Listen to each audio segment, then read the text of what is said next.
1 minute here. We're gonna break down this meta. I'm so excited. I'm just happy. We got Pallettown PvP in the house tonight.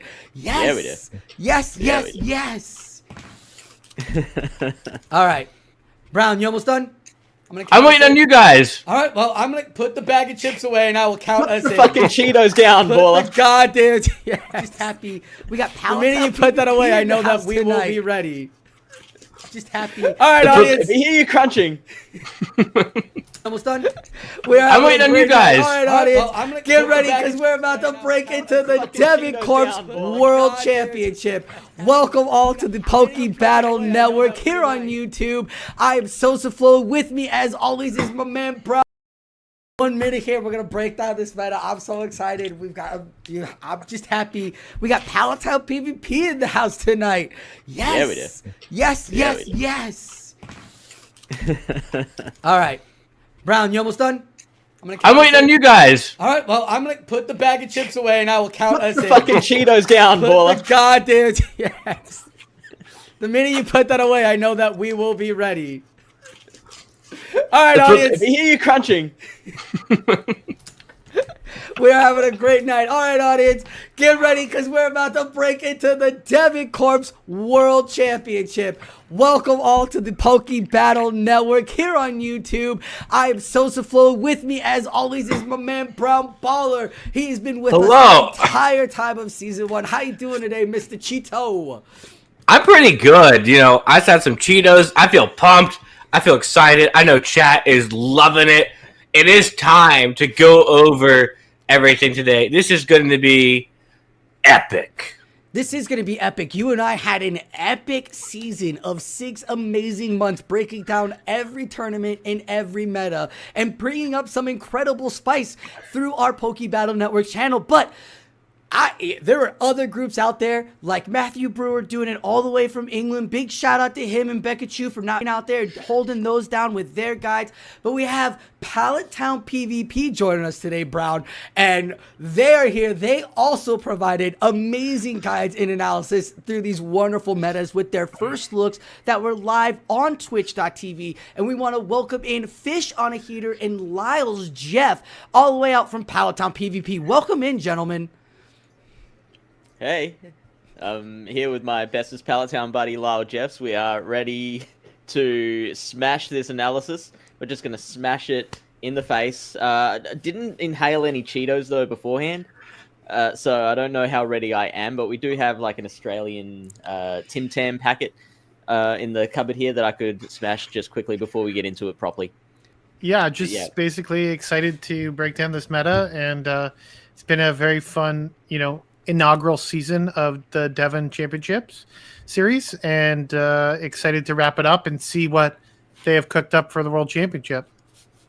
Yeah, they've got some stuff cooked up that has been super fun, and I wanted just ask you guys through your guys' community and what you guys have did, both you and Fish here, not to break off from what we're talking about earlier, but when you guys were doing your metas and breaking them down, did you guys find yourselves having fun with your analysis through when you guys were doing it with Pallettown PvP? Yes, very, very good. Very insightful. Definitely helped me a lot in my team building for the metas to be able to sit down and kind of go through it. So I would say it was a big part of my success that I had this last season. I think I finished like 7th on the leaderboards, which is not too bad considering the amount of tournaments I did. So yeah. Fish, did you feel that way too with the metas when you guys were analyzing for 100% concur. If I had not been doing those analyses with Lyle, then I probably would have found a way to bring a Joltik into my battles. I would have, gotten a 40% win rate. I would have. They probably would have just deliberately left me off the leaderboard because it was so embarrassing. So yeah, I'm glad that I had Lyle there to whip me into shape whenever I came up with some sort of weird suggestion.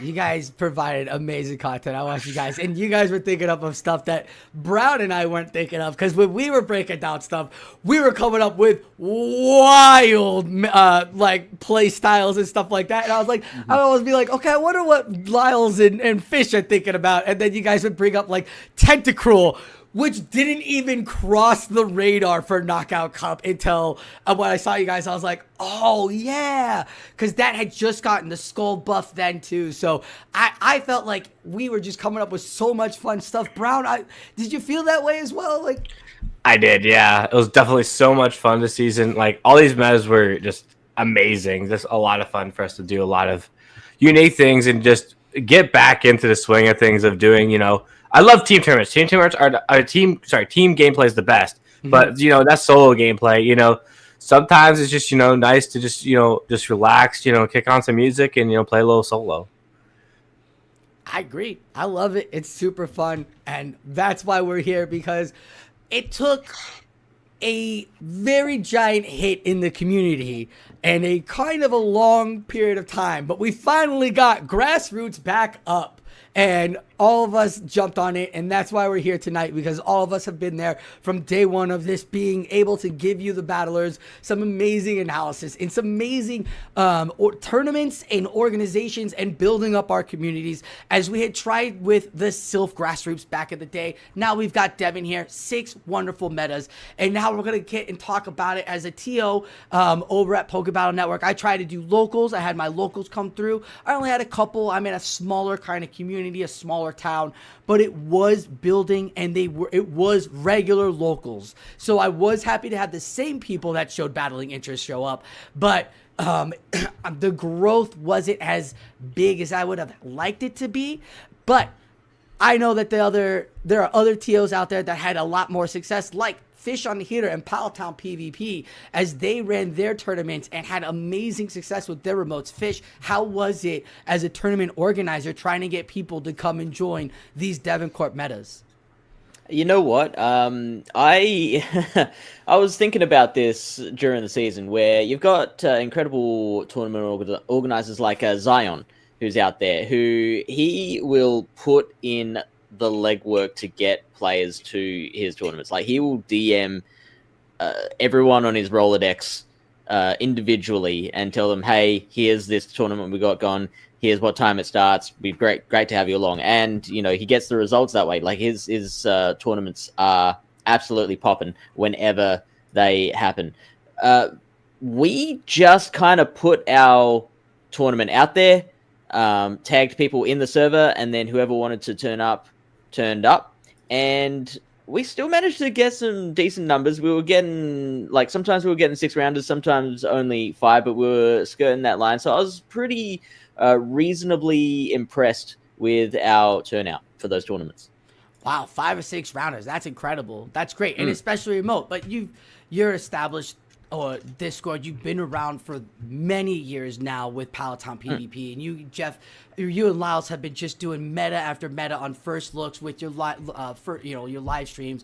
So it's great that you've gotten these battlers to come through, and a lot of battlers that I've seen, because like I said, I didn't have many opportunities. I had a couple of remotes where we were able to get at least 6 people from my Arizona community to come out, but it still was only like 2 or 3 where we were able to only get 2 or 3 rounds. So it was still really tough to just get the live and the remote going in such a small community. But it's great to hear that all these other communities are going through, and it was 6 wonderful metas. So the fact that you had 5 to 6 large tournaments, I applaud you, and that's great for those trying to get those rounds. And what wonderful metas they were, Brown and Lyles, as they just were 6 incredibly intricate metas. And I'd like to hear from you guys, because you guys had the best when it comes down to team building. Y'all know how to pick the best Pokemon and stuff like that. Brown and Lyles, why don't you guys start us off? Tell us about the creativity of the meta. How did you guys feel about the creativity of this meta, of these metas of the season?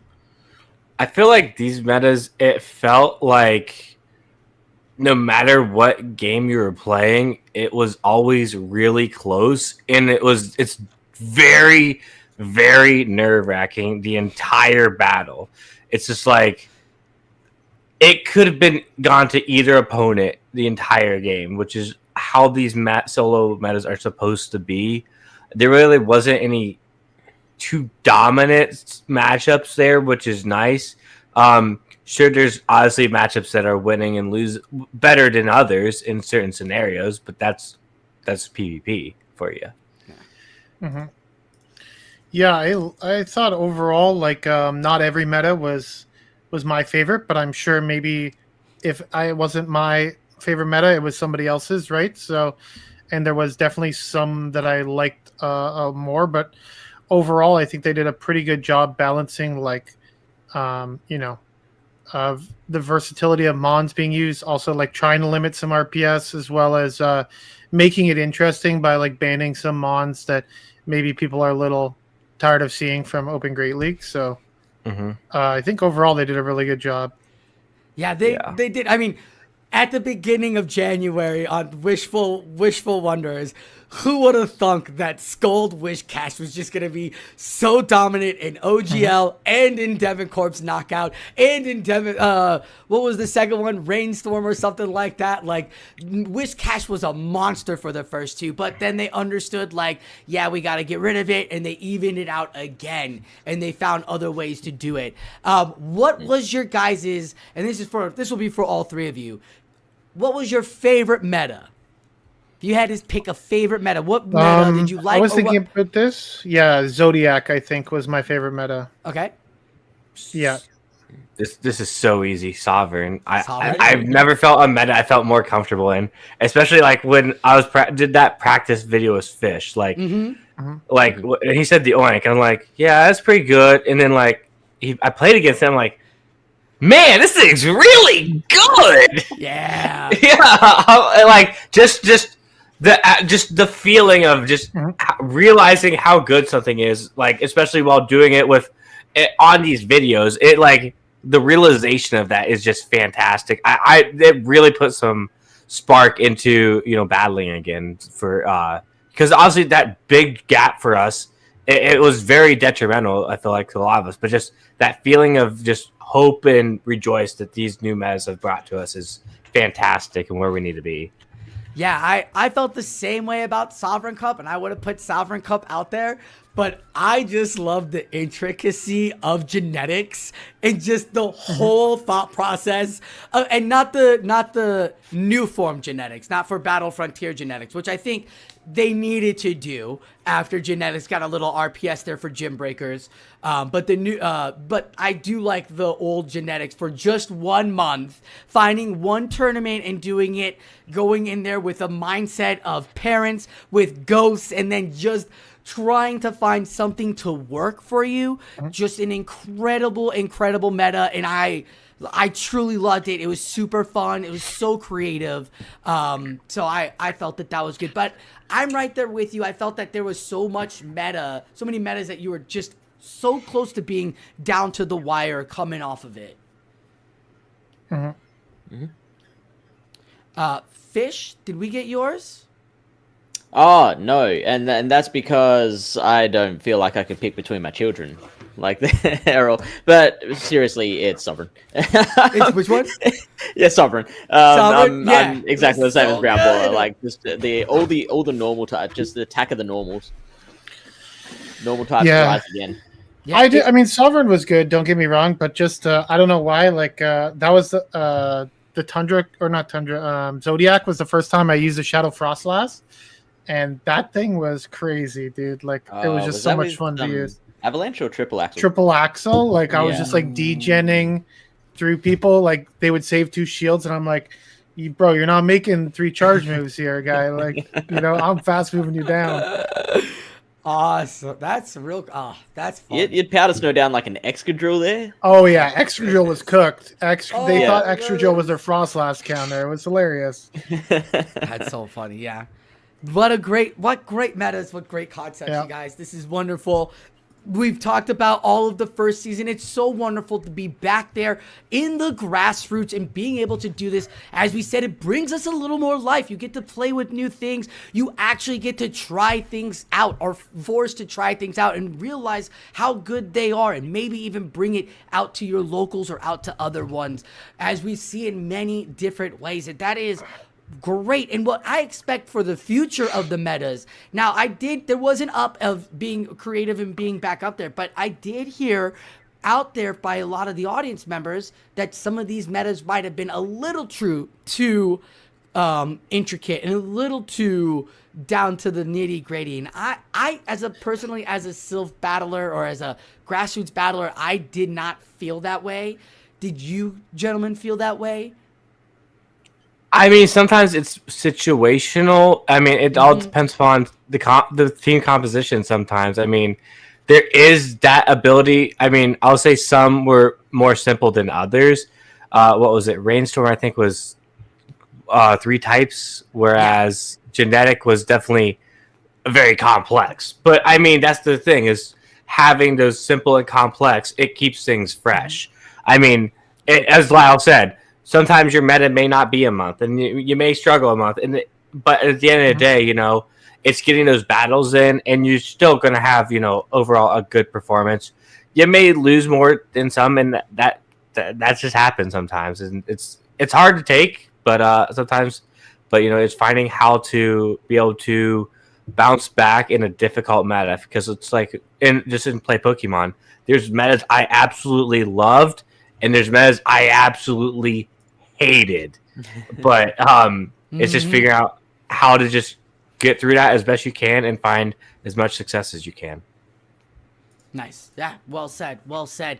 That being said, we are now wrapping up the end of the first season. Let's now talk to Adelian, one of the amazing men behind the scenes here, the developers of this Devon Corps. He's going to give us a wonderful video breakdown of the meta, or of the rules, and what is to be expected of these battlers during this championship run. So, we are going to go now and check out what Adelian has to say and how the World Championship is getting played out. Pokemon trainers, it's a pleasure to announce the Devon World Invitationals that are taking place later on in July 2024. For those of you that don't know me, my name's Adelian. I'm one of the people that's been working behind the scenes along with a fabulous team here to get these invitationals going and really give a grassroots solo format for all of you to enjoy. This is a really exciting event where we're going to have 2 probably 5 or 6 round tournaments on the 21st of July. So anyone high up on our leaderboards will get an invite to compete. The top cut, and that top cut might vary a little bit depending on size of tournament, but that top cut will then go into a double elimination bracket the 28th of July, so a week after, and then there will be financial prizes and accolades, of course, for winning that as well. So we will crown our first, or our inaugural, Devon World Champion, hopefully on Sunday the 28th of July, and that will be live streamed as well. Big shout out to PvP Steve for helping with that. So yes, I am very excited to see who triumphs in this sort of the best in the world, turning up to see what they can do on an individual level with a variety of different Pokemon that you won't often see in Open Great League. So I hope you all enjoy it, and I'm very excited to bring you this show.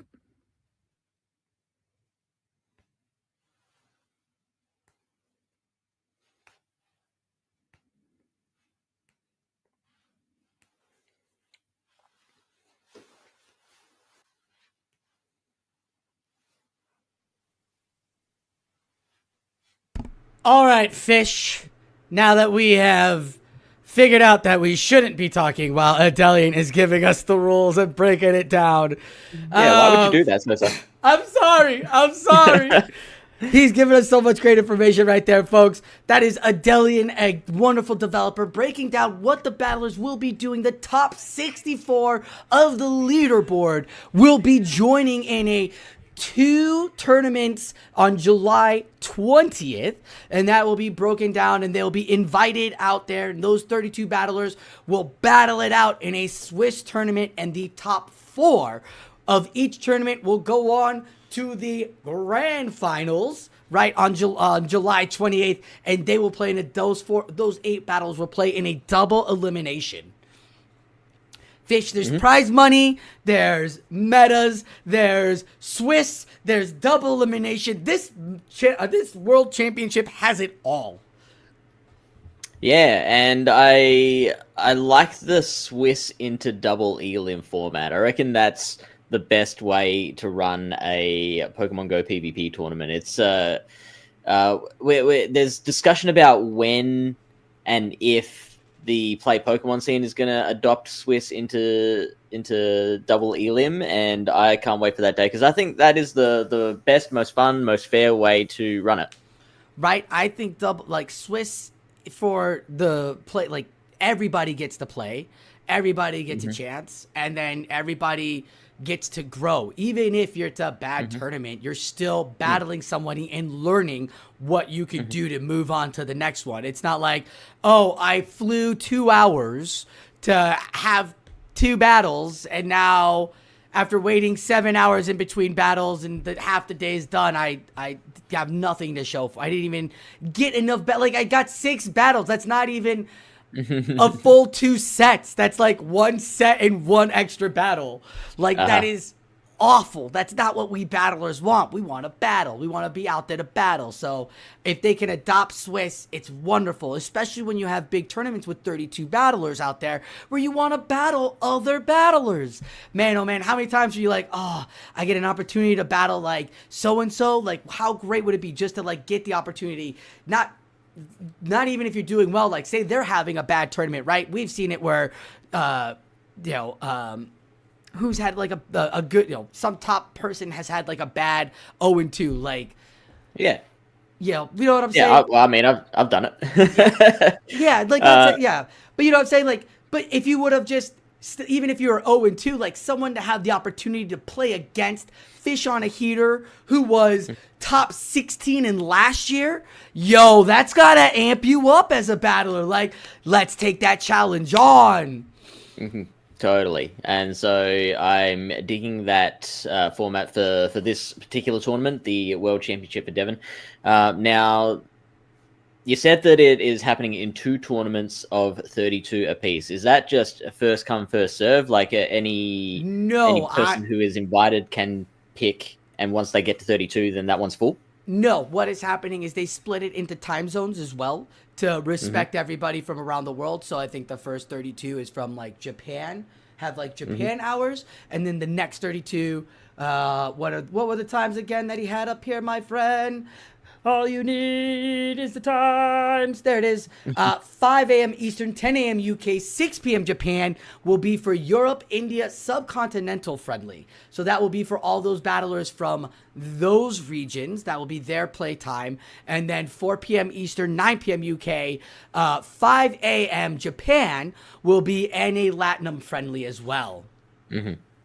So those will be the 2 times, 5 a.m. Eastern time. So if you're up at 5 a.m. Eastern time or 2 a.m. Pacific and want to jump in a 5 or 6 rounder with top battlers from around the world, that might be your early one. Or you could wait till 4 o'clock in the afternoon on Eastern time.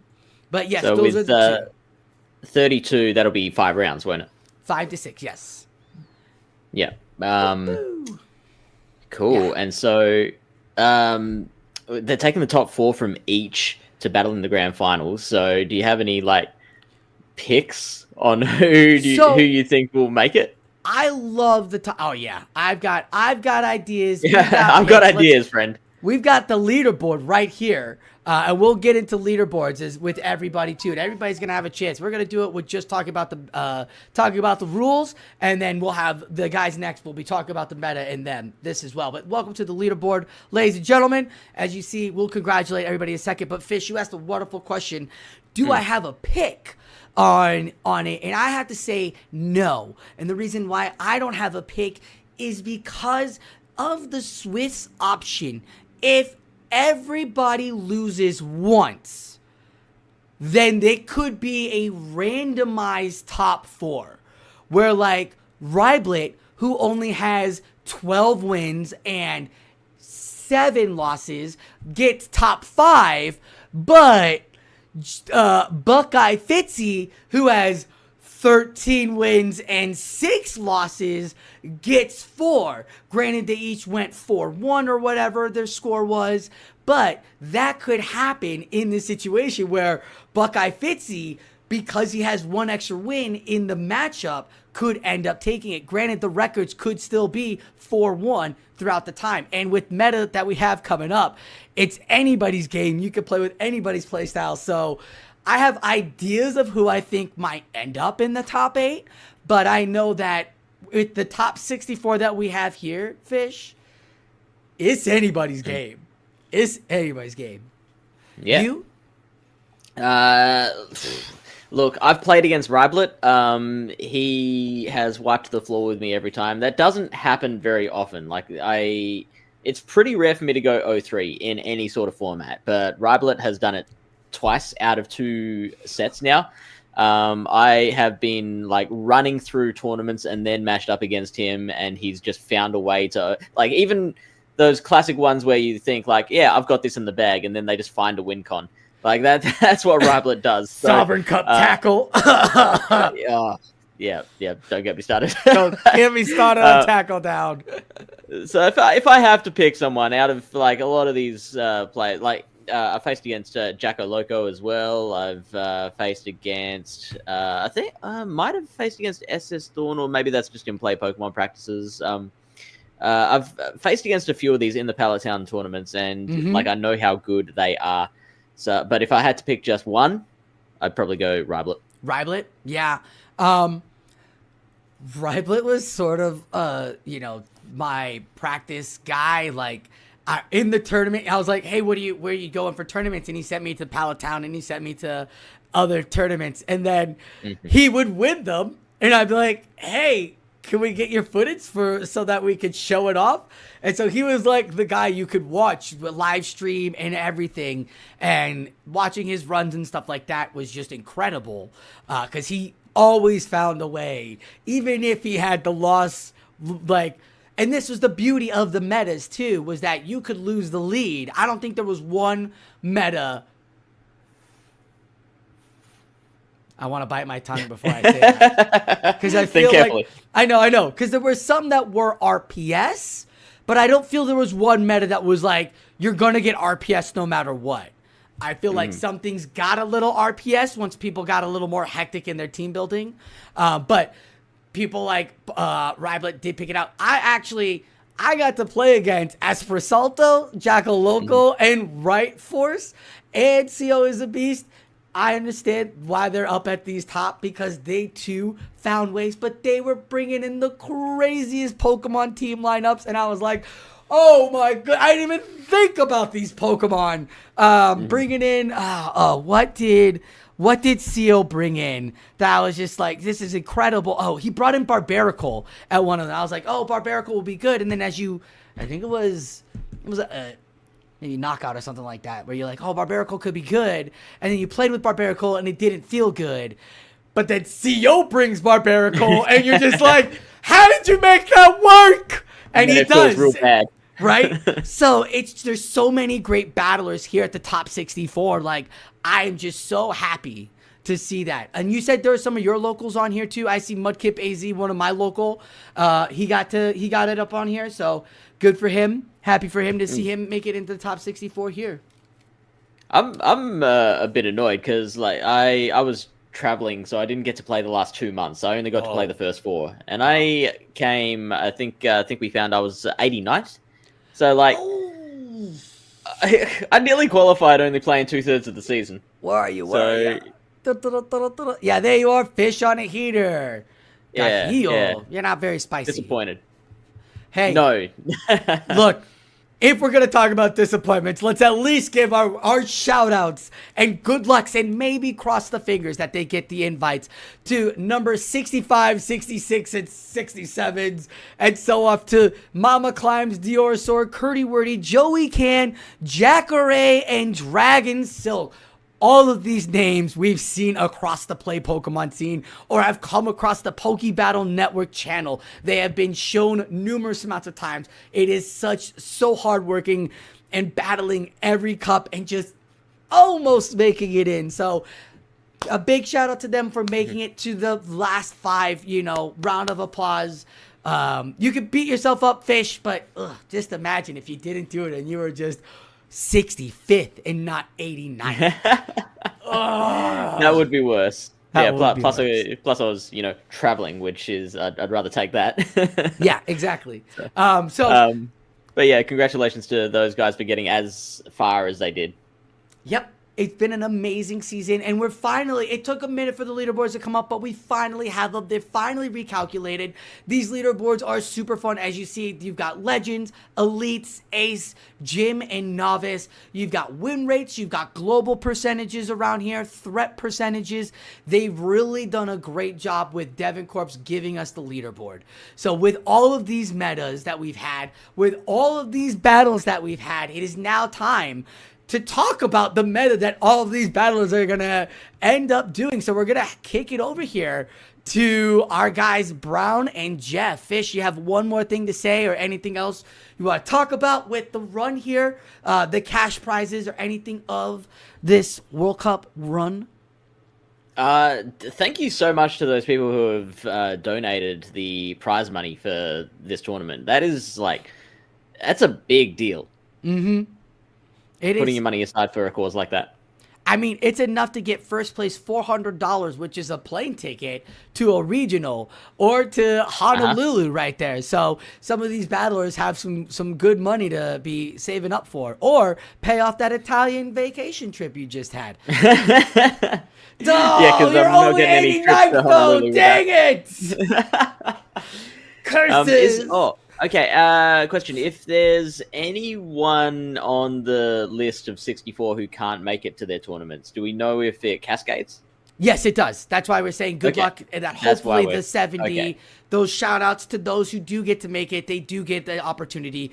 You put all that dedication in there. You're such a great battler. Why do not get rewarded if somebody can't? You know what I'm saying? Mm-hmm. Mm-hmm. So thank you for them. Now, we're going to get into the meta, and Lyles, Jeff, and Brown Baller will be going into it now. So, thank you, Fish, and let's go see how those boys are doing with the meta.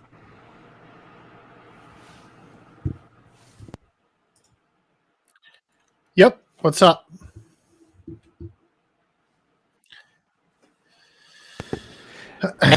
Hello, Lyle. Nice to have you back over here. How you doing? So I'm good, thank you. So let's look at the meta. What you thinking at first glance? Mm-hmm. Yeah, it's interesting. Very interesting meta. What they decided here to let in. It's kind of a mix of everything. I noticed the same thing. One thing that I've stuck out first is the Cresselia. For me personally, Crest is a bulky Pokemon, and it feels very similar to, how Lickitung and mons like that play. I always hate playing against Crest because I find it always lives and always finds a way to get off a charge move unnecessarily. But definitely having the ability, a lot of these restricted mons, the darks are pretty good hitting it for super effective, but it's got the ability to have Moonblast as well as Grass Knot, which will hit. Let's see here. Let's do a quick count. 1, 2, 3, 4, 5, 6, 7, 8 mons for a super effective move in the restricted format, as well as 4 for neutral, and those 3 of them being the normal type Pokemon. Mm-hmm. Yeah, there's quite a few different. I guess they've grouped it here by typings. It looks like. So we have sort of like water Pokemon.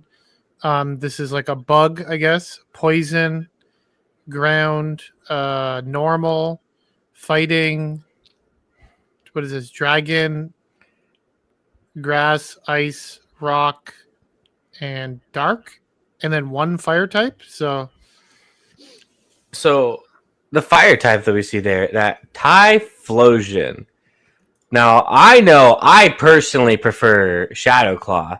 Now, if you're looking at Typhlosion, what do you see in here? I see Shadow Claw. I think Shadow Claw is the play in this meta. What about yourself?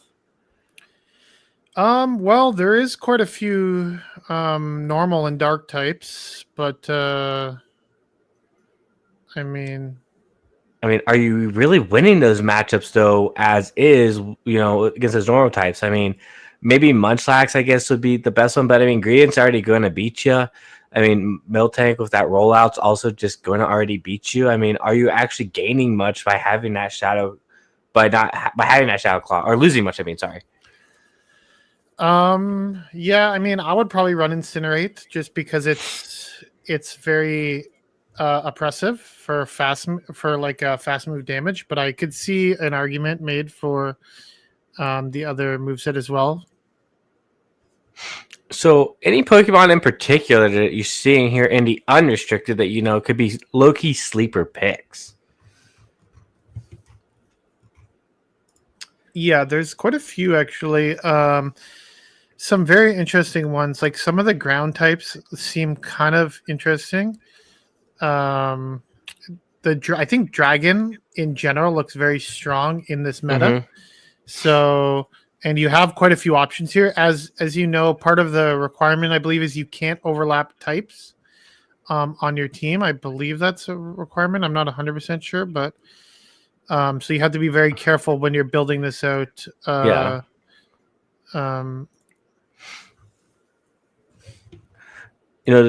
Looking at the ice stuff, I mean, realistically, finding ice damage, especially for those dragons, is definitely going to be critical. Because, I mean, what is actually resisting the dragon type? I mean, I see Empoleon. What steals Escavalier? And there's no fairy types in the meta. There's no fairies, yeah. So I mean, those are too much steals I'm seeing. Oh, Excadrill too. Those are, I mean, none of those mons are really known for their bulk, truly. I mean, Excadrill is very glassy. I don't like Excadrill in Great League. I avoid it at all costs. But I mean, is there any mons in here you see that you don't really understand why they're actually there? Or you think you'd never use? Things I would never use. I mean, maybe like a Pangoro. Like, I don't know. Maybe it's okay, but I don't see, like, I feel like there's other dark options possibly that might be better. Yeah, there's some weird ones that I think, like, I don't know if Vespiquen's any good or Ninjask. Vespiquen's been decent before in previous metas. I think Ninjask is bad in every meta. I'm pretty sure it's just terrible in every meta. I think the same for Scyther. I think it's also terrible in every meta. I know our good friend Sojaflow, I think he's got his eye on one of these Pokemon. Do you happen to know what that might be? Not sure, but I will like to point out that Counter is not eligible in this meta. So if you're looking at things Buzzwole or Toxicroak, like Buzzwole, you will have to be running a Poison Jab. Yeah. I believe that's the only other move it gets, but just keep that in mind. Well, Toxicroak learns Mudshot, yeah. Sorry. Yeah. And then also, if we look at, the one mon I was thinking, Ledian, with access to that dynamic punch. I mean, the counter's banned, like... Wait, that means Escavalier can't use counter, so, like... Bug-Bite? Have you ever used Bug-Bite Escavalier? Yeah, I have, actually. It's really bad. It's bad. I mean, it's bad. Could be worse. It's bad. But yeah. So I mean, this can be. It really destroys Cresselia, right? Yeah, but I mean, I feel like there's just better ways to beat Crest than. Although Crest, man, that thing looks so good in this match. I'm thinking those ghosts like Haunter are low key underrated. Realistically, I mean, as long as they can like do their job, and avoid a normal type, which I mean, the normal types are pretty restricted overall. Dark seems to be a little bit more freer, but actually, there's more normals I think I'm giving credit to. But yeah, definitely lots of mods here to play with. Yeah, it definitely is going to be interesting to see how it shakes out and like which kind of route you want to take. Like we were talking earlier, there is the uniqueness of the Typhlosion, which I do like because it's going to be hard to get that type of pressure in there. Plus, you with the added adage of Thunder Punch, you kind of like can fight back against the main threats, which are the water types, right? And then another interesting one is a Regirock, I think, because yeah, it's just so spammy. And if you just look around at the meta, like if you have like fighting coverage, it looks pretty good in general, which you have the Focus Blast. And then you like I think rock damage actually looks pretty good in this meta too. So if you pair those two together, I think, and especially the fact that there's no counter, right, which is the main thing that like some of these mons worry about for the fast move damage. Yeah, I think Regirock also looks very interesting. All right, call me crazy. Rock throw Regirock. Rock throw? Rock throw Regirock. Yeah, I think you are crazy. I don't think it's as bad as you think it is. I mean, think it probably is, but rock damage is pretty good in this meta. Let's be honest here. I mean, it is. You can go for like if you're looking for some more consistent like rock fast move damage, you can go with something like Dunsparce potentially. Credilli has like a rock slide. So, looking at something real quick, I happen to notice on the leaderboard that there's this man in the 7th position. Do you ever know who that is? I'm not too familiar. Can you enlighten me, please? He goes by the username Lyle Jeffs III. You ever know him? Yeah, I've heard of him. He's pretty good, I heard. Yeah. Has he got any like secrets that he maybe wants to reveal to the people? It's interesting that you mentioned that because, like, honestly, this meta is kind of fresh to me still. So I'm still like, every time I look at it, I'm kind of like learning something different. So there might be something that today looks, not as good, and tomorrow looks very good. But yeah, some of this, like, one of the first things that stood out to me again is like how good the dragons look. So I'm not sure if are we allowed to talk about any of the restricted picks yet, or are we still talking about the unrestricted picks?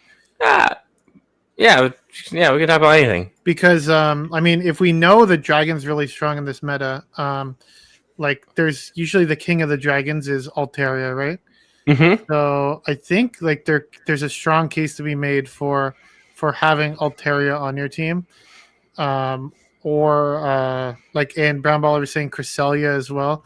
Like some of those mons look very strong. And then again, though, like finding a way to get ice into your team is very important. And if you want to go for the water ice types, you really have to go, unless you want to go with Lapras, you have to go into the restricted as well. So there's going to be a lot of very difficult decisions. Also, the fact that you can only have one shadow on your team, you really have to decide like what Pokemon do you want to be shadow.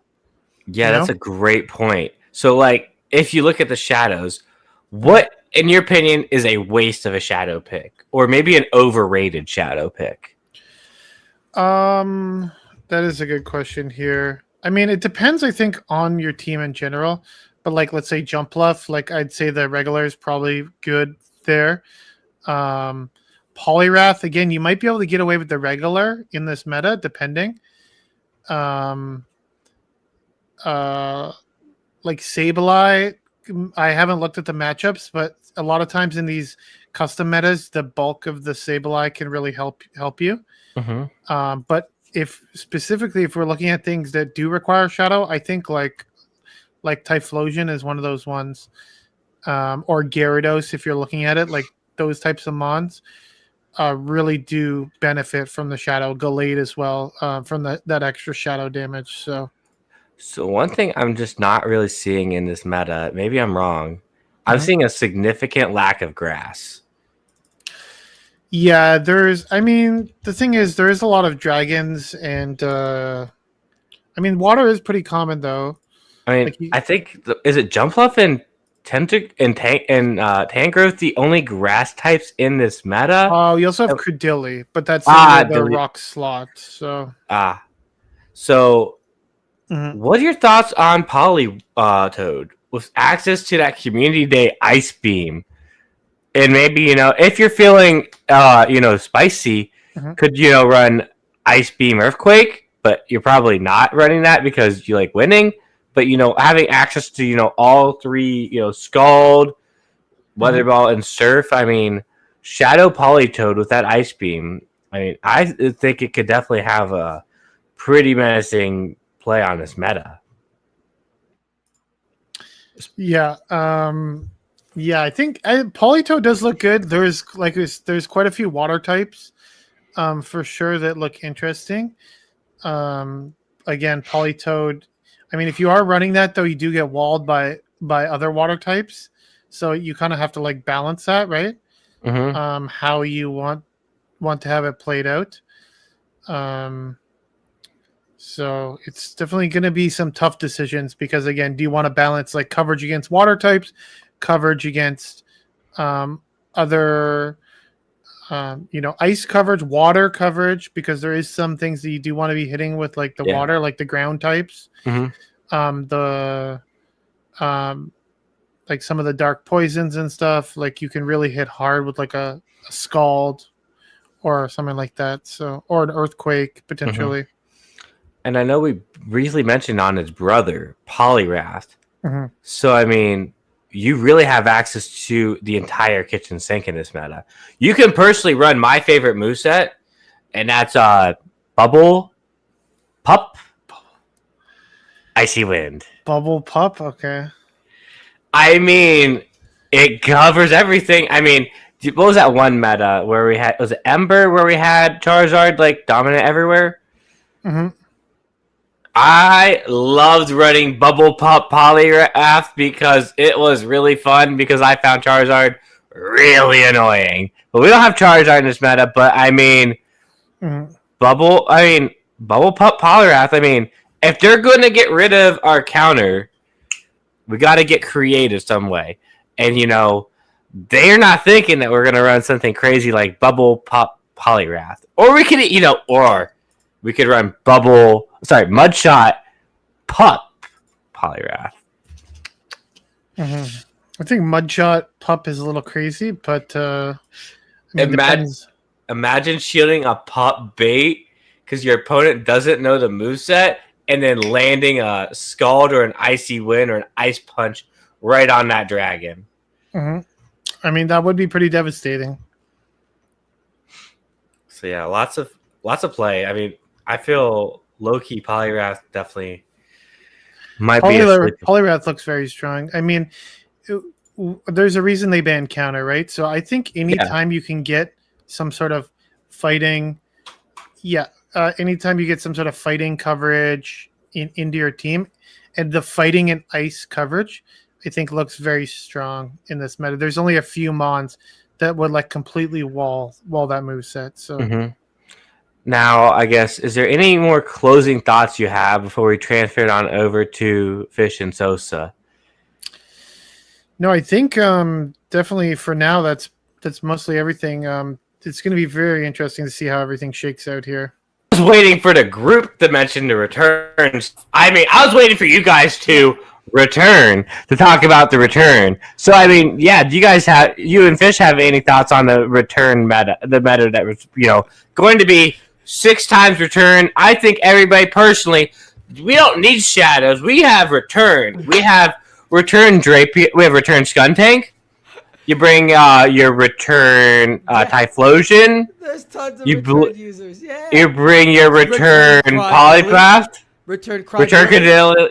Is that Great League eligible? Yeah. Actually, yes, it is. How many of these return are even Great League eligible? That's the real question. You could do return. Let's go. Return Politoed, Blastoise. But here's the thing: like, are these level 12? Whalmer, Whale, these level? Wall Lord, and Polyrath. Those are 6 Yeah, but right on the first no, line. but you have to remember they need to be level 25 or lower. Can The all plot none thickens. of them? Return Jumpluff. Yeah, return. Yeah, return jump up. Yeah, return jump up definitely can have return. I know Skuntank can have return in Great League. Let's see here. Lapras can have return. Regirock can have return. Kingdra can have return. Well, yeah, they Return can, Radiant. but will they able to have return in Great League is the question. Hippowdon can have return. Nidorina can have return. Grimer Okay, can have return. Muck can have return. Nidorina, I think, return actually might be his preferred moveset. Yeah. Return Almaldo. Anyone? Is that 25? Is that at level 25 or below? I'm out. That's it. I'm out. I'm here for it.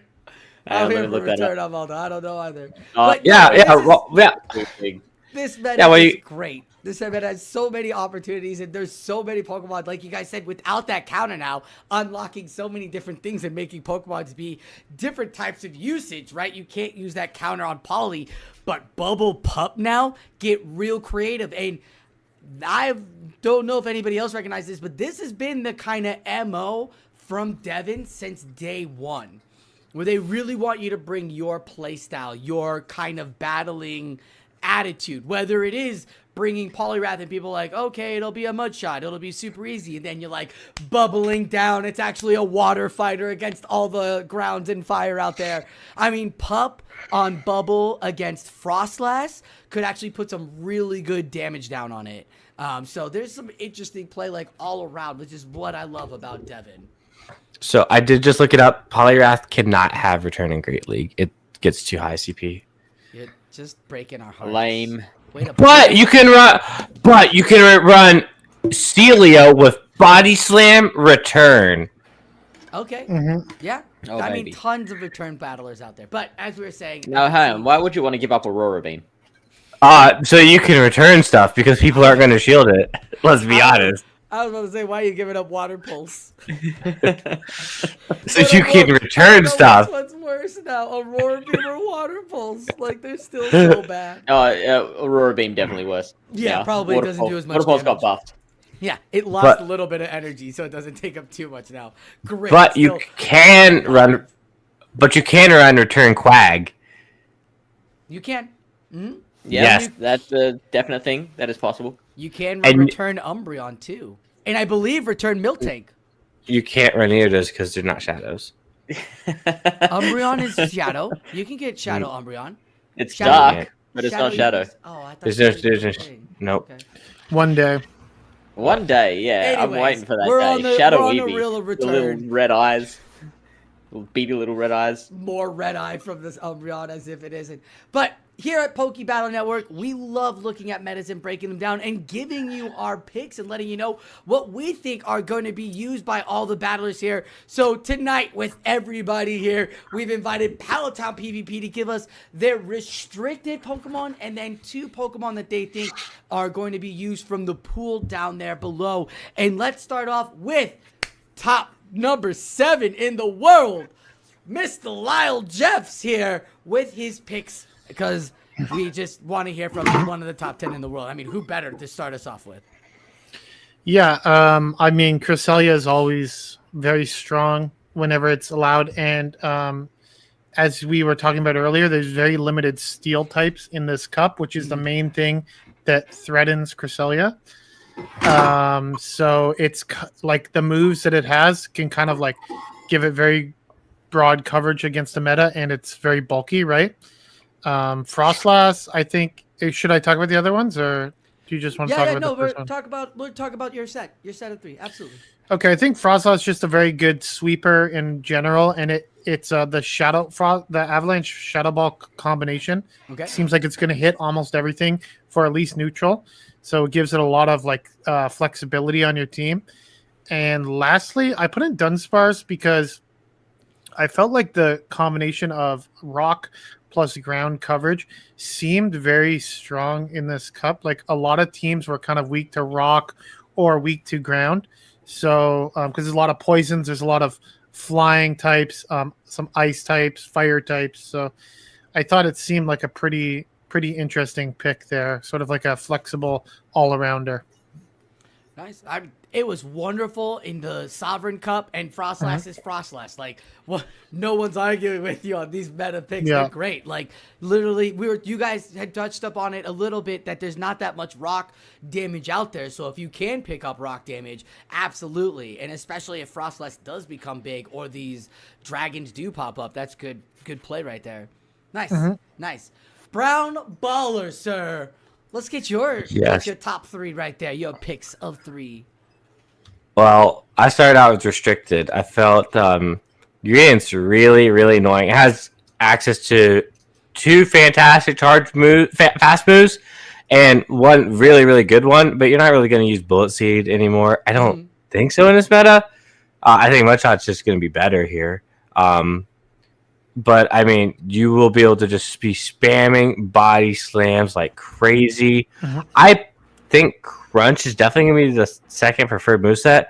I mean, Trailblaze, I typically prefer it with Tackle more often than not. But, I mean, yeah, one thing I've noticed is, even, I think you can't go wrong with either of them. But, I mean, you're just going to do well against your counters. The thing you don't really want to see is, the fighting types. And there's no counter, so you have 2 shields. So if your opponent doesn't really have any fighting move pressure, you're probably not going to get a super effective move if you can control your shields well.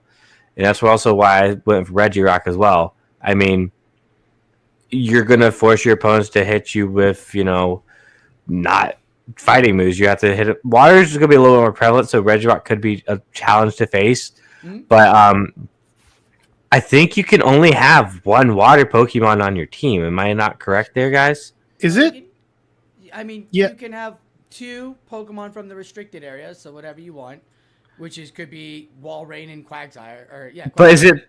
No, but it says be warned. They must not share typing. Is that just the restricted Just mons you restricted. pick can't share typing, or? Yeah, just the restricted can't share typing, so you can still Okay. go down, then complete your roster with these Pokemon. Oh, okay. I was unsure about that, but thank you for clarifying. Yeah.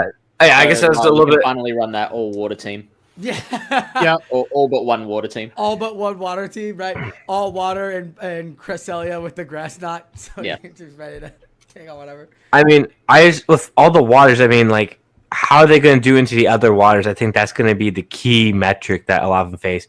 A lot of these waters are just overall glassy. I mean, outside of PvP Steve, has anyone actually made Whelmer work? I mean, okay. It's you can make it work. I think I played with it in a meta. And one of these, I think I played it in Knockout Cup because Water Gun is very, very good. And it's got Body Slam, and I think it got Scald or Aqua Tail, which makes it so it's got Scald. It's got Scald, right? So now you're dealing with a lot of that pressure. But they just went on a massive Thunder Punch, Christmas spree here. And I agree with Lyles that that Thunder Punch Shadow Claw Typhlosion might be real sneaky for a lot of players. But yeah, no, I don't think they did that, Brown. Yeah, so, I mean, sorry, back to the picks. The Regirock, I mean, I personally would run Stone Edge Earthquake for that, rock ground coverage where you're only walled by the grass fighters, which are not in this meta. So you will guarantee to hit everything for neutral damage no matter what, similar to how the Dunsparce operates. But you can really use it in a lot different scenario. I personally would lead Regirock because you can really set your team up in your backline to try and get as much success as you want, because you're going to be spamming moves that people do not want to eat. Stone Edge hurts. Yeah. Altaria is shielding Stone Edge. It is 100% shielding Stone Edge. Mandibuzz probably will let the first go, but I doubt it. You're really going to just do a lot of damage to a lot of these mons. I mean, the biggest thing is just avoiding the Quag. And if your opponent didn't pick Quag, you don't face it. Yeah. And that's the big thing you're going to see. Is the restricted's really set up the thing of if the opponent didn't bring it, you don't have to face it that batch. Some other opponent might face it, but you got to hope that someone that may have a better comp that you are more favorable against, which is restricted, is able to take out those opponents that do have a less favorable comp into you. So it's really going to be, a little bit of luck and trying to manage that Swiss format. And then The last pick was Ufisk. I'm kind of the more I'm seeing the meta, I'm not as much loving Ufisk, but overall, I mean, I just didn't see grasses, so I'm like, it could low key be a sneaky pick into how people build their teams. I mean, there is a lot of mons that Ufisk can do very well into overall, and I mean, it's again the whole mons I brought were all really, really neutral, so they're not necessarily going to be that mon that just beats your opponent into a pulp. They're going to be that mon that just is a good enough safe swap or generalist. And I think all three of those have that characteristic. Wow. That's a great analysis. Yeah, they look really safe. I mean, we've seen them throughout the entire season. Greet it and playing so great with either Bullet Seed or Tackle or Mudshot. It's become a great utility Pokemon. And you have pointed it out, and both of you, again, made it very clear and dominant that Rock could play so well, and without counter, normal typings really do come to shine now and get their chance to be a good team builder for your team. And we're not just talking about Vigoroth either. So I question the Yuva Fisk because of all of the Mud Boys out there, whether it is Quagsire or I saw Marshtomp, you see a bunch of other ones out there, but like you said, depends if people come out. They might all be benching the Mud Boys because you don't need it. But if everybody's bringing Mud Boys, then maybe that will be good with the maybe Greedent then with Trailblaze might be the way to go as you go through more practicing. Yeah, and you can see if Mud Boys really pick up, based on how people build their comps. I mean, it may not be that crazy to bring Bullet Seed either, but I mean, it's all just gonna come down to comps and everything, and I don't like Marshtomp. I've never liked Marshtomp. I think it's very underwhelming. If people are able to find success with it, more power to them. I don't like it. I think it's not great. That's my opinion. I've got a soft spot for Marshtomp because I brought it in my team for the first ever Sylph regional championship. So I like it for that reason. I have a soft spot for Marshtomp because I brought it for Boulder Cup too. I was like, it was so good. It was no Hydro Cannon yet. It was Surf, and it took out the Scar. It was like the anti-Scar. Yeah. Well, Marshtomp doesn't get Hydro Cannon. No, I did. This is pre-Hydro. That's what I was saying. This is pre-Hydro Cannon, so it wasn't a beast. Right. But wait, was Boulder Cup?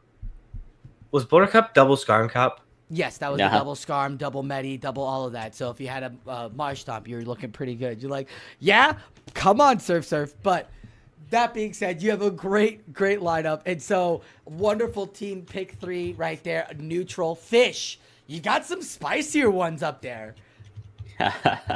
Yeah, so just taking a look at all the other restricted picks, I thought Empoleon might be good into a lot of them, and I went especially with the Shadow Empoleon because it gets a few more wins in a few more shield situations against some of the more prominent picks. Like for example, the Shadow will be able to beat Mandibuzz in the 0s and 2s, where I believe the regular only gets it in the 2s. Okay. Same with the Cresselia, it'll beat Cresselia in the 0s and 2s. As well, Walrein, it'll be able to beat in the 1s and 2s, where the regular will lose the 1s.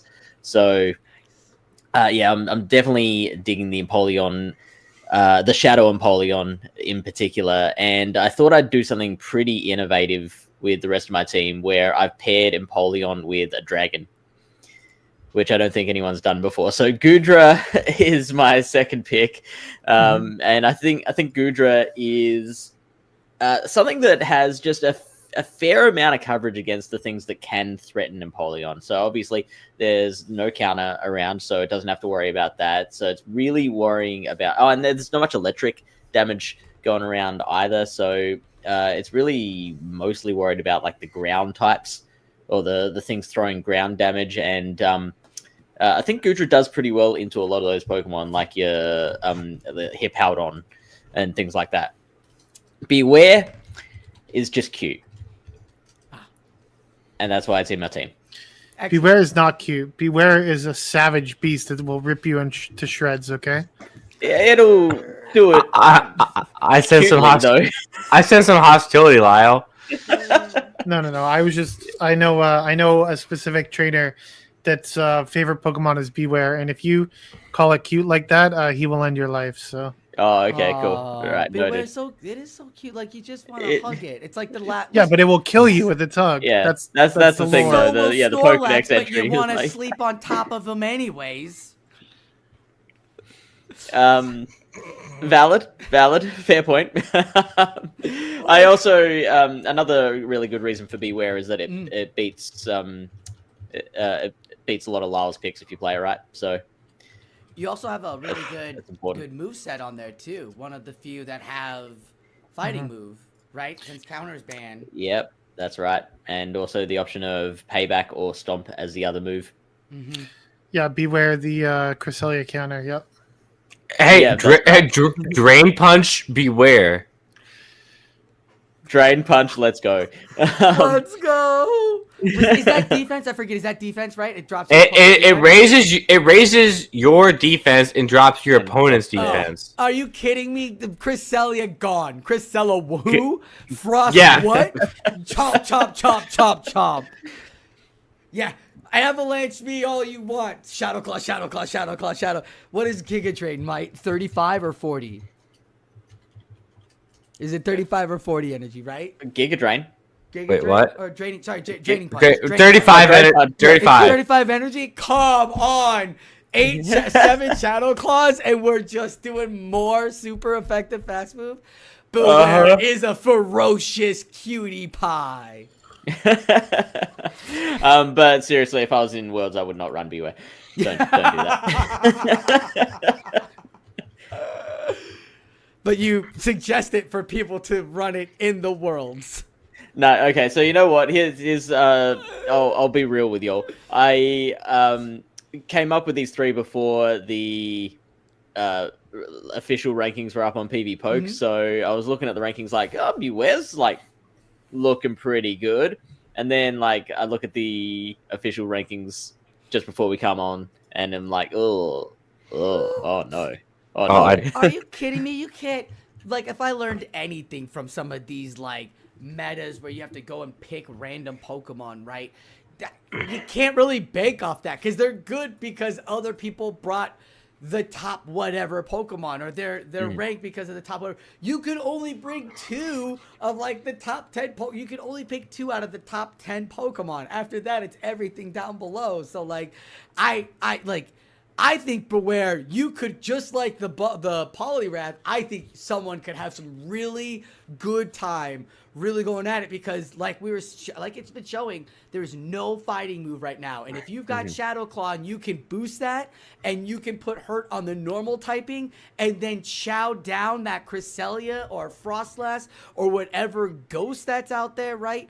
And you're also boosting normal for the neutral against the normals as well. Like, I feel like Beware, don't fall for the rankings is all I gotta say. All right. Well, okay. So let's play this quick game. Play this quick game with me because I love. I'm gonna people get excited. Yeah, let's go. I'm gonna go down the list of the rankings on PV Poke, right? And each Pokemon I name, I want all three of you to say which one you'd rather have. So like the first one being Mandibuzz. If I call out Mandibuzz, you say you'd either rather be the Mandibuzz or rather be the Beware in that situation, right? So next one's Cresselia. So Beware. Are we not doing Mandibuzz? Are we Yeah. We'll go Mandibuzz. Yeah, would you rather have the Mandibuzz or the Beware in that situation? Is it Snarl Mandibuzz or is it? Let's go Snarl. Snarl. Yeah. I'd probably say Beware. Oh, this is so easy. No. I'll probably say. Yeah, it's the Beware. I take the Beware because the Mandibuzz has no health and I have 100 energy and I just farm something down. Super power rate out of the sky. That's fine thinking. Fast all right. damage Cresselia? doesn't do anything. I'll take the Beware I'll take because the it has no health and I have 100 energy. Yeah, same thing. Okay, I got I'm Shadow banning Claws and that I've got- situation from you.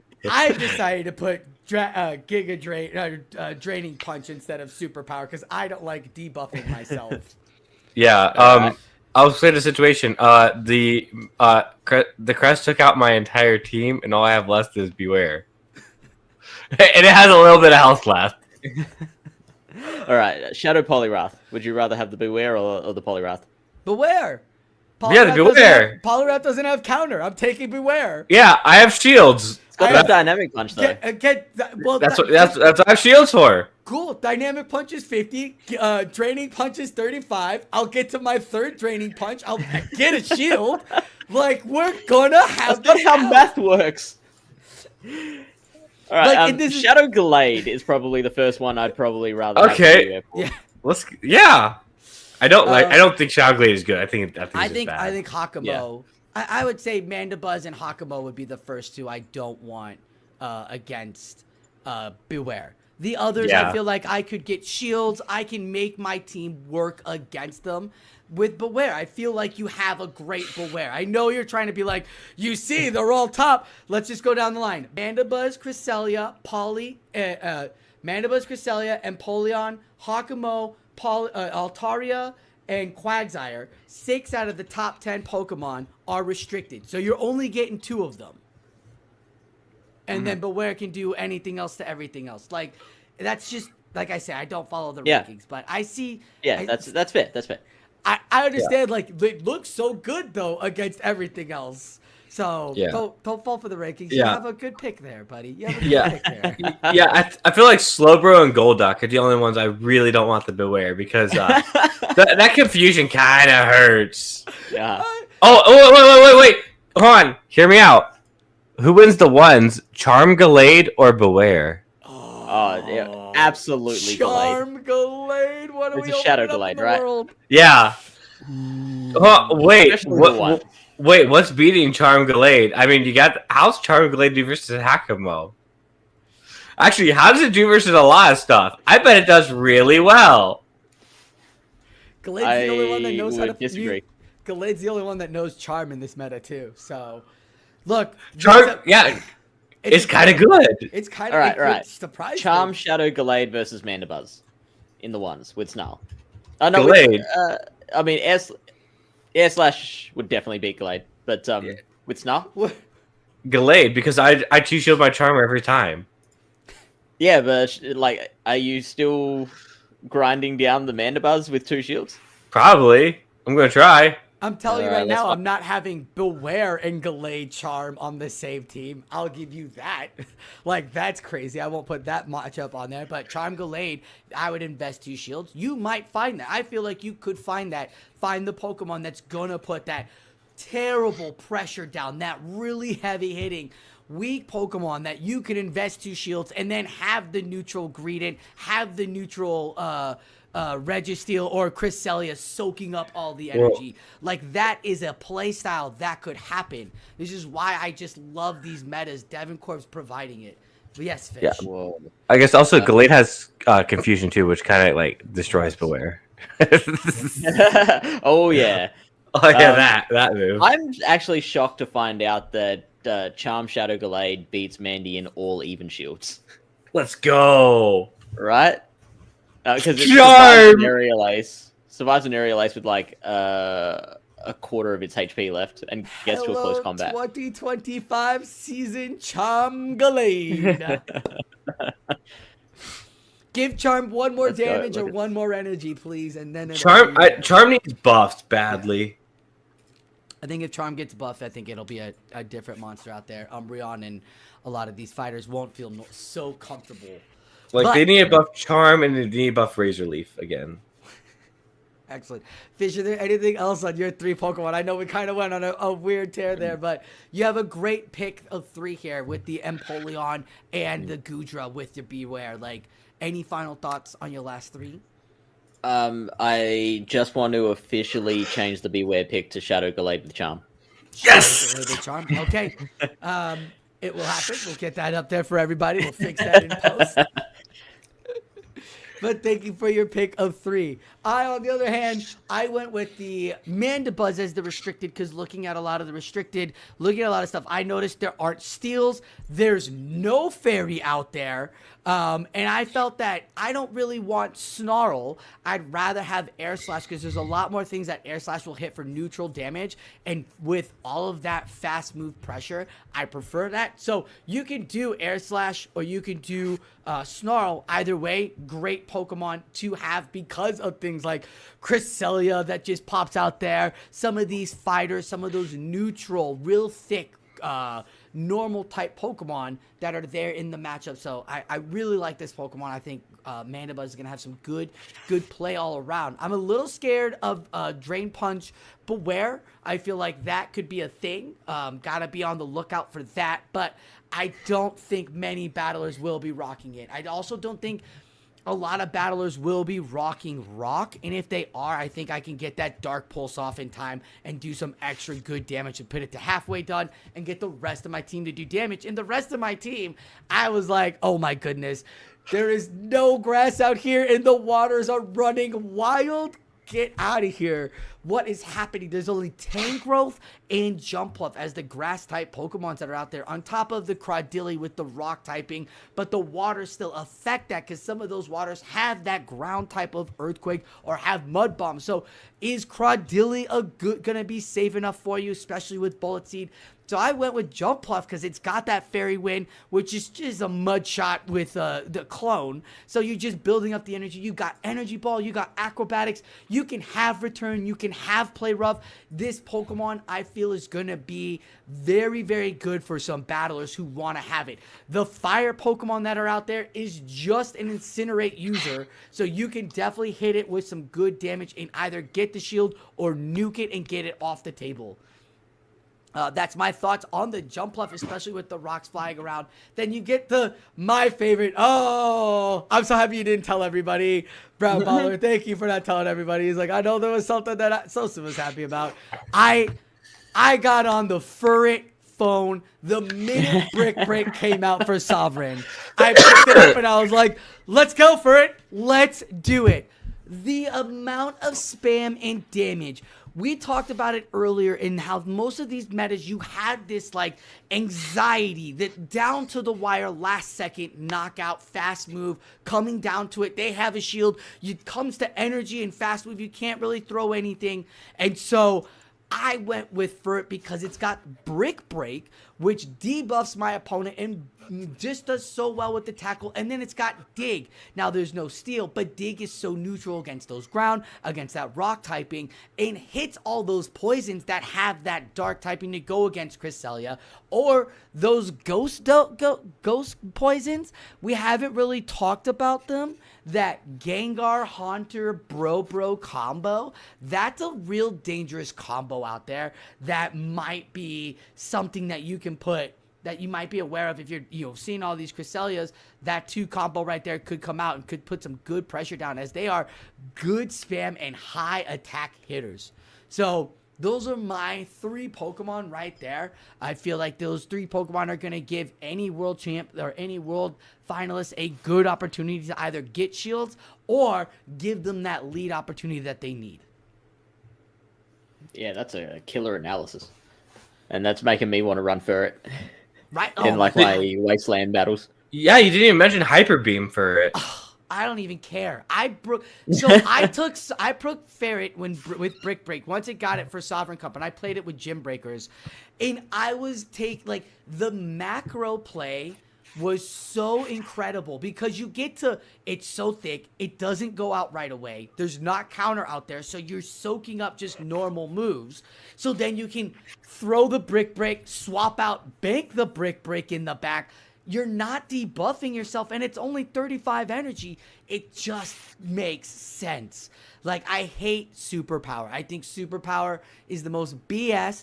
I actually love the fact that you can put Dynamic Punch on both Poliwrath and that Toxic Croak, which could have Mud Shot, right? It got Mud Shot, but Poison Jab as well. So I think if you're not seeing those confusion users, which I have to ask you, Lyles, now that we've gone through all this, you're not seeing these confusion users, do you bring a Toxic Croak? But Lyles, my man, is Cresselia gonna rock confusion for you?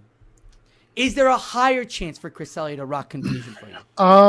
I would say it is a possibility, but I think just in general, I prefer Psycho Cut because there is dark types in the meta, such as Umbreon, Sableye, Mandibuzz. So it would really only help you versus some of the poison types.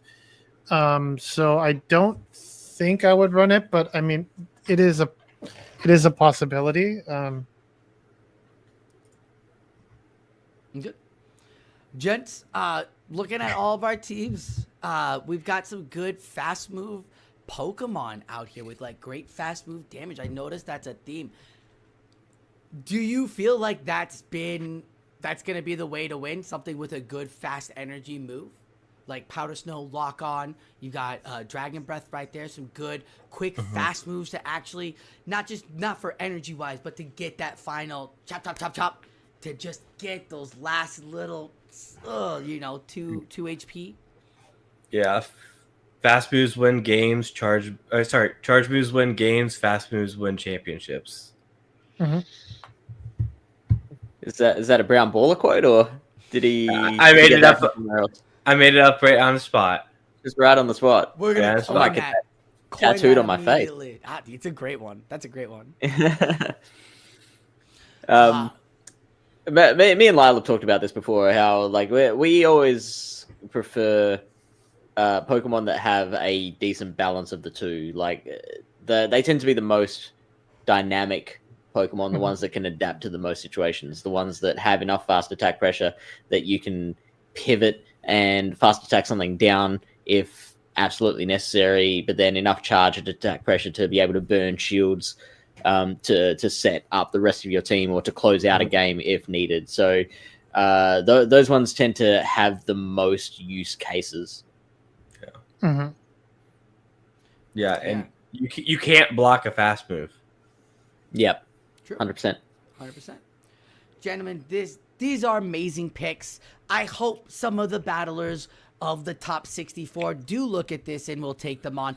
Who knows if one of the top 10 battlers, maybe number 7, might take an opportunity and take some of these Pokemon into the World Championship run with him. Who knows? But we'll have to find out on July 20th as battlers will be getting ready to pick these Pokemon. I can't wait to see what these battlers are going to bring. And let's take one more look at the leaderboard, gents, because we have come across a lot of these battlers in most of our journeys, and it's been absolutely incredible to see some of them with their ranking now. Lyles, you got 7th, which is really awesome. Congratulations. Have you come across any of these battlers? I mean, yeah, there's I've mainly been doing my tournaments in the beginner to winner Discord. We have, I think, quite a few people that are qualified from our Discord. Buckeye Fitzy, Khaleesi Fitzy. I think Blind Flip, I saw him in there. BTW Dino. They're maybe a bit down further, but Quackman, I believe, is there. Which Discord is this? The beginner to winner BTW Discord. That's right, BTW. Who doesn't love the BTW tournaments? Yes, so it is a Patreon Discord, but feel free to join, and we do these monthly tournaments. And I was fortunate enough to do pretty well on most of them, but it's a fun time. Now, they aren't really doing much on the analysis side, but they have always been such great grassroots supporters, and they love hosting this. Wildcat as well put the remotes up for once a month, and it's just another tournament to get on there. Another great community, more NA based, but absolutely incredible all around. For sure. Fish, any thoughts here on some of the leaderboards? Some of the 4 battlers? Is there a battler up here that you think gonna make it to Worlds? Are gonna do great to this final stage? We'll just go with grand finals. Anybody you think gonna make it to the grand finals? You were talking about this dude that I haven't met before, but I think he might put in a solid run. It was that Lyle Jeff I. Oh, the third, Jeff's the third something? Lily Jeff the third? Is it not Lily Jeff the third? No, there's only one Lyle Jeffs.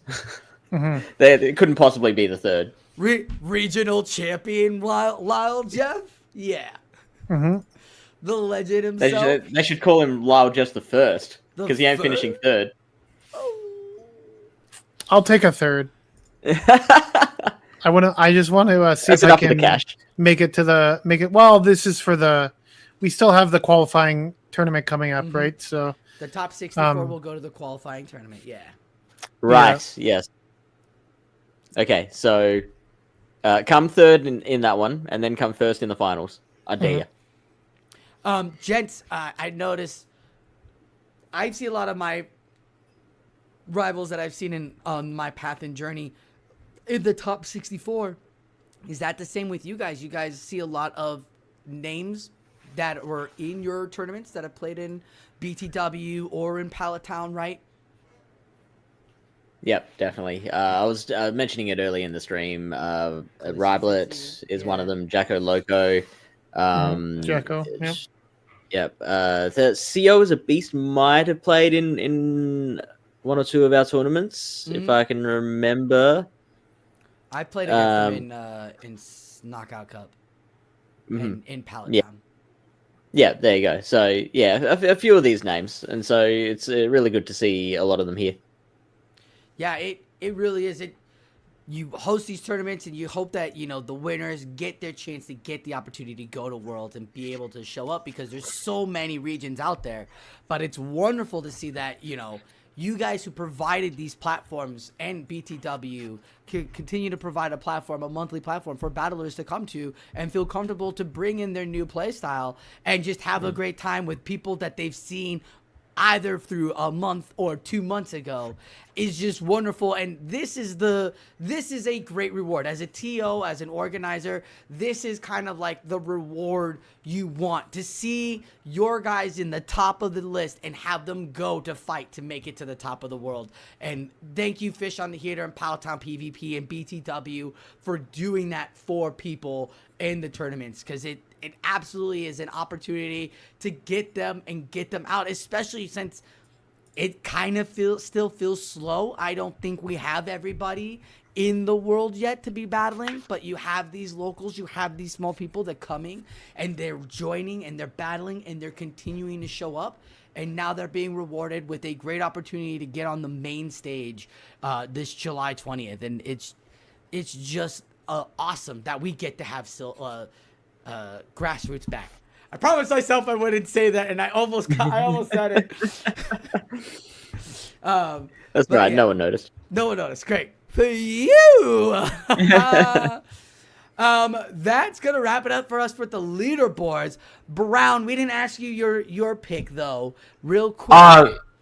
Well, if that's going to wrap us up for the leaderboards, I mean, I think I noticed a few names on there. Honestly, I have so many friends on there, so I'm like, I'm rooting for all of them. And now the friends watching right now, I'm rooting for you. So, like, there's so many people. I want so many people win. But, I mean, I think this could help transition to our next segment. I think there's a guy on there named Adelian, isn't there?